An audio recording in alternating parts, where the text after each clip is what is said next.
Hello friends, good morning. നമ്മുടെ LITV സീരിയലിലേക്ക് എല്ലാവർക്കും സ്വാഗതം. അങ്ങനത്തെ അവിടെ ഇരുന്ന് മൂർത്തി ജ്വല്ലറിക്ക് വിജയം ഉണ്ടാകുന്നതിനെ പറ്റി തർക്കവും കാര്യങ്ങളുമായിട്ട് അവരെല്ലാവരും കൂടെ ഇരിക്കും. അപ്പോൾ ഈ ജാനകിക്കാണെങ്കിൽ ഇപ്പോൾ അനി കാരണമാണ് എല്ലാം കിട്ടിയത് എന്നുള്ളൊരു ഇതിലിങ്ങനെ സംസാരിക്കുമ്പോൾ ആദർശിൻ്റെയും നയനയുടെയും കഷ്ടപ്പാടിനെ പറ്റി അവിടെ ഇരുന്ന് അജയൻ പറഞ്ഞു. അത് കേട്ടപ്പോൾ അവിടെ ദേവയാനി പറഞ്ഞു, അതൊന്നും ജാനകിക്ക് ഇഷ്ടപ്പെടില്ല കേൾക്കുന്നത്. അപ്പോൾ ഇഷ്ടപ്പെട്ടാലും ഇല്ലെങ്കിലും ഉള്ളതുപോലെ പറയേണ്ട ഏട്ടത്തിയെന്ന് അജയൻ ചോദിക്കുക. അപ്പോഴത്തേക്കും ജയൻ ചാടിക്കയറി പറഞ്ഞു, നിങ്ങളിങ്ങനെ ഇവിടെ നിന്ന് തർക്കിച്ചത് കൊണ്ട് എന്താ കാര്യം? എന്ത് വന്നാലും മൂർത്തി ജ്വല്ലറിക്ക് അവസാന വിജയം ഇന്നുണ്ടാവണം. അതുമാത്രമാണ് നമുക്ക് അറിയാനുള്ളത്.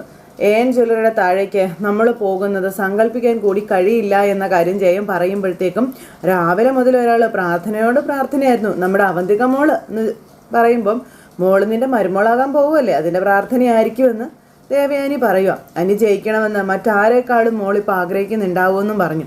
പക്ഷെ മനസ്സിലാക്കേണ്ടവൻ അത് മനസ്സിലാക്കുന്നില്ലല്ലോ എന്ന് ജാനകി പറഞ്ഞപ്പം, അതൊക്കെ ശരിയായിക്കോളും ജാനകി, നിങ്ങൾ വെറുതെ അനിയെ കൂടുതൽ വിമർശിക്കാതിരുന്നാൽ മതിയെന്നും ഇന്ന് ജയിക്കുകയാണെങ്കിൽ അവൻ എതിരാളികളില്ലാത്ത MD ആയി മാറും നമ്മുടെ കമ്പനിയിലെന്ന കാര്യം ജയം പറയണു. പിന്നെ ആദർശിനൊരു തിരിച്ചുവരവ് ഉണ്ടാവില്ല എന്നും ജയം പറഞ്ഞു. വന്നാലും എന്നെയും അജയനെയും പോലെ കമ്പനിയിൽ തുടരാമെന്നും പറഞ്ഞു. അവൻ അതിൽ ഒരിക്കലും വിഷമമില്ല ജയേട്ടാന്ന് ദേവയാനി അന്നേരം പറഞ്ഞു. അനി MD ആയിരിക്കുന്നത് അവൻ അഭിമാനത്തോടെ കാണുന്ന കൂട്ടത്തിലാണെന്ന് ദേവയാനി ജയനോട് പറയുക. പിന്നെ നിങ്ങളൊക്കെ ആദർശ് MD ആയിരുന്നപ്പോൾ അവനെ സഹായിച്ചതുപോലെ അനിക്ക് പിന്തുണ കൊടുത്തുകൊണ്ട് അവൻ അങ്ങ് പോയിക്കോളുമെന്നും ദേവയാനി പറയുവാണ്. ഇതൊക്കെ കേട്ടപ്പോൾ അജയന് സങ്കടമായി. ആ സമയത്ത് എങ്ങനെയെങ്കിലും അച്ഛൻ അവനെ തിരിച്ചു വിളിച്ചാൽ മതിയായിരുന്നു എന്ന് ദേവയാനി പറയുക കേട്ടോ. അങ്ങനെ അവരിതിനെപ്പറ്റി സംസാരിച്ചുകൊണ്ട് അവിടെ ഇരിക്കുന്നു. ഈ ഒരു സമയത്ത് അവിടെ പൂജാമറയിൽ നമ്മുടെ മുത്തശ്ശൻ എഴുന്നേൽക്കാതിരുന്ന് പ്രാർത്ഥിക്കാം, മുത്തശ്ശിയും കൂടി രണ്ടുപേരും ഭയങ്കര പ്രാർത്ഥനയില്ല. അപ്പം നല്ല ടെൻഷൻ ഉണ്ടോ എന്ന് വെച്ചാൽ ഈ കോമ്പറ്റീഷൻ്റെ ഭാരം എത്രത്തോളം ഉണ്ടെന്ന് എനിക്കറിയാം എന്നൊക്കെ മുത്തശ്ശൻ ഇങ്ങനെ പറഞ്ഞു. പിന്നെ നമ്മുടെ ജ്വല്ലറി ഉയർന്നു വരികയാണെന്നും അപ്പോൾ അതിൻ്റെ ബലം കൂട്ടണമെങ്കിൽ വിജയിച്ചേ മതിയാവുള്ളൂ എന്നും, എന്ന് മാത്രമല്ല ഇത് നയനമോളുടെ സന്തോഷത്തിൻ്റെ കാര്യമാണെന്നും ഇവിടെ നമുക്ക് പരാജയം വന്നു കഴിഞ്ഞാൽ നയനമോളുടെ സൃഷ്ടികൾക്ക് പരാജയം വന്നു എന്നാണ് അതിൻ്റെ അർത്ഥമെന്ന കാര്യം മുത്തശ്ശൻ ഇങ്ങനെ പറഞ്ഞു. അങ്ങനെ വന്നു കഴിഞ്ഞാൽ അമ്മയാകാൻ പോകുന്ന മോളെ അത് നെഗറ്റീവായി ബാധിക്കുമെന്നുള്ള കാര്യവും മുത്തശ്ശൻ പറഞ്ഞു കൊടുക്കുക മുത്തശ്ശിയോട്. ഇപ്പം മോൾക്ക് മാനസിക ഉല്ലാസം വേണ്ടുന്ന സമയമാണെന്നൊക്കെ പറഞ്ഞപ്പോൾ നമ്മൾ എത്രത്തോളം പ്രാർത്ഥിച്ച ഒരു ദിവസം വേറെ ഉണ്ടാവില്ല അല്ലേ എന്ന് മുത്തശ്ശനോട് ചോദിക്കുമ്പം അതെ, നമ്മൾ മാത്രമല്ല ഇവിടെ എല്ലാവരും നമ്മുടെ അതേ അവസ്ഥയിലൂടെ തന്നെയാണ് കടന്നു പോകുന്നത്. പ്രത്യേകിച്ച് ജയനും അജയനും ദേവയാനിയും ഒക്കെ ഈ വീടിനകത്ത് നമുക്കെതിരായി പ്രാർത്ഥിക്കുന്നവരും ഉണ്ടല്ലോ എന്ന് പറഞ്ഞു. അതാണ് ശരിക്കും കഷ്ടം. സത്യം പറഞ്ഞാൽ അബിയെ വീട്ടിൽ നിന്ന് പുറത്താക്കേണ്ട സമയം കഴിഞ്ഞു എന്ന് മുത്തശ്ശൻ പറഞ്ഞപ്പം അതെന്തെങ്കിലും ആയിക്കോട്ടെ, നവ്യ അവൻ ചെയ്ത തെറ്റ് വിശ്വസിച്ച് പോകാത്തിടത്തോളം കാലം നമ്മൾ ഇനി അതിൻ്റെ പിന്നാലെ നടക്കണ്ട, അതുകൊണ്ട് കാര്യമില്ല എന്ന് മുത്തശ്ശനോട് പറയണം. അങ്ങനെ അതും പറഞ്ഞ് ഇവർ വീണ്ടും പ്രാർത്ഥിച്ചുകൊണ്ട് അങ്ങനെ ഇരിക്കുവാണ്. എന്തായാലും ഇതേ സമയം പിന്നെ അവിടെ ആ ഒരു കോമ്പറ്റീഷൻ്റെ ആ ഒരു ടെൻഷനുമായിട്ടിരിക്കുന്ന നന്ദുവിനെയാണ് കാണിക്കുന്നത്.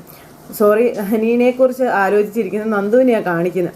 നന്ദു ആണെന്നുണ്ടെങ്കിൽ അനിയെ കണ്ടപ്പോൾ തൊട്ട് അവരെ സ്നേഹിച്ചപ്പോൾ തൊട്ട് നടന്ന കാര്യങ്ങളെല്ലാം ആലോചിച്ച് ഇങ്ങനെ ഇരുന്ന് കരയാട്ടോ.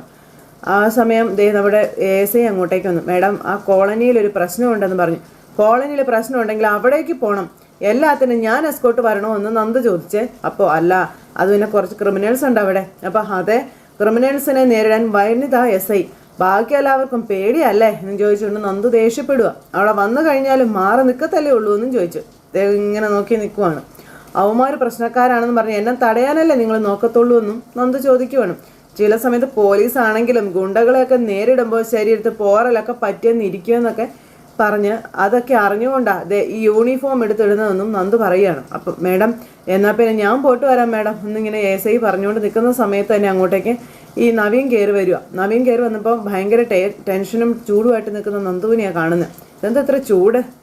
അല്ല നവീനേട്ടാ, ഇവിടെ എന്ത് പ്രശ്നം ഉണ്ടായാലും എന്നെയും കൂട്ടിയേ പോകത്തുള്ളൂ എന്ന് നന്ദു ഇങ്ങനെ ഈ നവീനോട് പറഞ്ഞു. ഞാൻ പോകേണ്ടടുത്ത് അവർ പറയാതെ തന്നെ ഞാൻ പോകുന്നുണ്ടെന്നൊക്കെ നന്ദു പറയുവാണ്. ഇനി അവിടെ ചെന്ന് എന്തെങ്കിലും ആക്രമണം ഉണ്ടായാലോ കയ്യും കെട്ടി നോക്കി നിൽക്കത്തേ ഉള്ളൂ. ഞാൻ അതിനകത്ത് ഇടപെട്ടാൽ പോലും ആ പോയ ആൾ വരത്തുമില്ല. അല്ല നവീനേട്ടൻ എന്താ പെട്ടെന്ന് വന്നതെന്ന് ചോദിച്ചപ്പോൾ അത് പിന്നെ ഇരിക്കുന്ന നവീനേട്ടാ എന്താ കാര്യമെന്ന് നന്ദു ചോദിക്കട്ടെ. നന്ദുവിനാണെങ്കിൽ ആകെ ടെൻഷൻ കയറി ഇരിക്കുകയല്ലേ.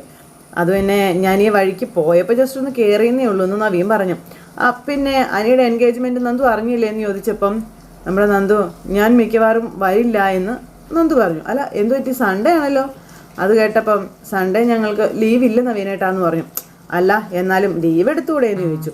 അത് കേട്ടപ്പം തൽക്കാലം ഞാൻ ഇല്ല നവീനേട്ടാന്ന് നന്ദു പറയാം. അനിയുടെ നിശ്ചയം നടക്കുന്നതിന് നന്ദുവിന് നല്ല നിരാശ ഉണ്ടെന്ന് തോന്നുന്നല്ലോ എന്നിങ്ങനെ നവീൻ പറയുമ്പം എനിക്കെന്തിനാ നിരാശ എന്ന് നന്ദു ചോദിക്കുക. അല്ല ഇന്നൊരു ഡിസൈനിങ് കോമ്പറ്റീഷൻ നടക്കുന്നുണ്ട്, ഇന്റർനാഷണൽ ഫെസ്റ്റിവൽ ആണെന്ന് പറയുമ്പോൾ അത് ഞാൻ വായിച്ചായിരുന്നു പത്രത്തിൽ. വലിയ പരസ്യമൊക്കെയല്ലേ കൊടുത്തിരിക്കുന്നത്.